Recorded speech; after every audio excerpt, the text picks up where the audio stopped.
2026 বিধানসভা নির্বাচনে তৃণমূল কংগ্রেস ওন্দা বিধানসভায় সুব্রত দত্তকে প্রার্থী করেছে। আজ প্রাচীন একতেশ্বর শিব মন্দিরে পুজো দিয়ে জনসংযোগের কাজ শুরু করেন বাঁকুড়া 2 ব্লকের সানাবাদ গ্রাম পঞ্চায়েত এলাকায়। সুব্রত দত্ত দীর্ঘদিন ধরে রাজনীতি করলেও ভোটের ময়দানে এই প্রথম। একধারে বিষ্ণুপুর সাংগঠনিক জেলা সভাপতি, অন্যদিকে ওন্দার প্রার্থী সুব্রত দত্ত। 2011 সালে পরিবর্তনের সময় ওন্দা বিধানসভাতেও পরিবর্তন আসে। 2011-2016-তে তৃণমূল জয়লাভ করলেও 2021 সালে ওন্দা বিধানসভা ছিনিয়ে নেয় বিজেপি।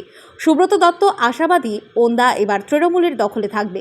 দেখুন, আপনারা ক্যামেরা ধরে আছেন শুরু থেকে এখনো অবধি মানুষ কি বলছেন, মানুষ কতটা সমর্থন করছেন, এই উচ্ছ্বাস, এই উল্লাস এবং এই আশীর্বাদী প্রমাণ দেয় আগামী দিন ওনার বিধানসভা কি হতে চলেছে।